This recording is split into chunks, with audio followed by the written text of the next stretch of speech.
Darts Corner, and I hope you don't mind wearing the snapback today. I've got a little bit of a bad headache, but I needed to get this video out because what I'm going to be talking about today, after we've watched the fantastic Darts Masters where MVG got crowned for a 4th straight year against a unlikely but definitely worthy finalist of Raymond van Barneveld. Super impressed with the way he played throughout the Masters. Just lost a little bit of gas going towards the end of the final, where MVG took over, found another gear, and ended up getting the victory. So now, what do we have to look forward to is the Premier League. Now, all 10 players that are playing in the Premier League played in the Masters, and I could get some little bit of insight into how I think all 10 players are going to go, and I've actually worked out what I think the positions are going to be going into the second stage of the tournament. So what I'm saying is I've got a prediction of where the 10 places are going to be after the first 9 weeks. After Judgment Night, I have a prediction on who is going to be first all the way down to 10th. Just from this tournament, gonna make a little prediction, and here we go. So what can we learn about from what I've seen in the Masters? In no particular order, I'm gonna start with Michael van Gerwen. This guy is still the guy to beat. He's had a fantastic season. He beat some fantastic tournament, I should say, beating he beat James Wade. He beat Hybrix. Hybrix played very, very well towards the later end, but he's been faltering. Hybrix, that's why he's down to number 16 in the world and missed out in the Premier League. But he beat Hybrix, he beat Wade convincingly, he beat an inspired Gary Anderson in the semi-finals, and finally we have him beating Raymond van Barneveld in the final when he was behind. So I still have him as the man to beat. Next on my list I have the points to make. Rob Cross might have to get a little bit grounded. I mean, he is the world champion, and what we've seen a few flaws that he didn't show going into all of last season. So I think he has to ground himself a little bit more, get a little bit more focused, and to get over a little bit of the overwhelming factors that he has becoming being the world champion. Not taking anything away from Mensur Suljovic, who played fantastic to beat Rob Cross in the quarterfinals, but I think the gears that he had last year, even though it's the first tournament of the year, he didn't show in this tournament.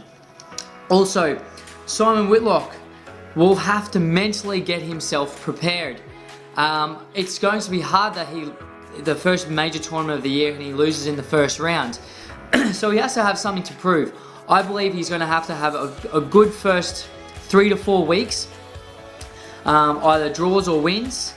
If he starts to lose 2 or 3 weeks in a row, you're going to see him struggle all throughout the Premier League like he has done before. He has made the top 4 before in the Premier League, so he can do it. I think he has the capability, but confidence is going to be a big issue for Simon Whitlock moving forward. Gerwyn Price has so much pressure he's put this pressure on himself. Now listen, I don't mind this because he creates so much fantastic entertainment for everyone out there watching. Only problem is, the players don't like it. The players in particular, like Gary Anderson, also Raymond van Barneveld doesn't like it, Peter Wright doesn't like it, and also Daryl Gurney. Now that he's put a target on his back, saying, "This is how I play darts. He plays better like this," but these guys find another gear to make sure that he doesn't beat them. That's the only problem I see looking at the story from what I've seen in the Masters. Next we have Daryl Gurney. Now he has to mix up his focus with his actually enjoying the game. This is what I've sort of seen. He looks like he's taking it way too seriously. Now this is a job, and the players need to treat it like a job. They get paid hundreds of thousands of dollars annually, dollars, euros, pounds, annually if they succeed on the Pro Tour. But If you're being serious and it's not getting you results and you're not winning, like he did another first round loss, he has to mix up his focus, also to enjoy the game a little bit more, and I think his game is going to go to another level again. I think Daryl Green is a fantastic player. He just has to find the next gear. It's interesting to see how these new players are going to do in their debut season on the Premier League. Now, the next player I'm going to talk about is Raymond van Barneveld. Now, oh my God, I'm actually blown away by how good this guy has played through the season. He looks like the Raymond Barneveld of old. These new darts are working for him. He absolutely demolished Peter Wright. Now, I'm going to talk about Peter Wright very soon, but there was nothing that Peter Wright could do to beat this Raymond van Barneveld. There was nothing that anyone could do to beat this Raymond van Barneveld. He is going to be absolutely dynamite and very hard to beat in a shorter format, and I think he is going to do very, very well in the earlier stages of the Premier League. As the format gets longer through the finals, if he makes the top 4, that's where I'm going to see. It's going to be interesting to see how RVB goes. But apart from that, RVB has very, very muchly impressed me. After the World Championships, the disappointment of losing, was it the top 16 or last 8, I can't remember. And to come back and opening tournament of the year and produce the darts that he produced was phenomenal. Very, very impressive. Next player from the Premier League that we have to talk about, which I briefly mentioned before, is Peter Wright. This guy is still, in my opinion, one of the most fantastic players. He's actually one of my favourite players. Very flamboyant, so solid, lots of 180s, and he's just, even though he lost out in the early rounds in the Masters, I think there's really nothing to worry about. He lost in the first round. I think there's nothing to worry about. Peter Wright is going to be consistent. He's got a very easy action, and he can use any darts. He's really finding his way with these new darts of his. I think they're a replica of Michael Van Gerwen's dart, to be honest. But I think he is going to have no problems, and he'll be in the top 4. I'm going to make that prediction right now. Gary Anderson. This is all dependent on how Gary does, Gary's ailments, if they continue or if they get fixed. I'm talking about his back problems. Obviously, he's going to be able to find gears against players he really wants to perform well in, and he is a professional, so he's going to find a way to win. But the players need to take advantage of the early weeks to pick up maybe some points that wouldn't have been available if Gary was at full strength. As you're going to see in my predictions, I have Gary obviously in the top 8, but I don't have Gary to be in the top 4 after the first 9 weeks. Very, very important. Mensur Suljovic, this guy is super solid. This guy is my dark horse to make the top 4. I think he is a fantastic player. He's going to be really consistent, and I think he's going to be surprisingly very good in his first year of the Premier League. I really hope I don't get this prediction wrong, otherwise I'm going to look like a muppet. But Mensur was fantastic in this tournament.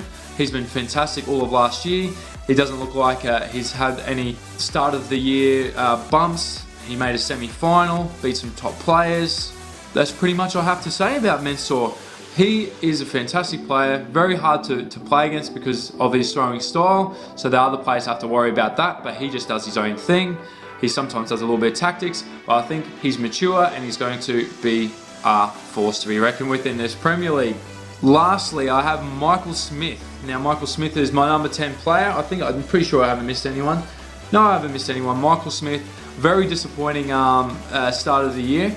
He needs to be able to use his very fast throwing style and also have a little bit more focus going towards the doubles. I think this is going to be his biggest downfall. He's such a talented player, but because he makes the game look so easy, sometimes he has to take a step back and go, all right, this is a need to hit moment, and just and have a little bit of focus. It's not on the combination finishes. He's super, super good because there's no thinking involved. As darts, you have to focus and be concentrating, but also not be thinking too much at the same time because that could be a downfall. But with Michael Smith, there's no thinking. Sometimes he just has to take a deep breath and then be a little bit more precise with his throw. And I think that's going to be a little bit of a downfall for him in the first 9 weeks of the Premier League, but I could be wrong.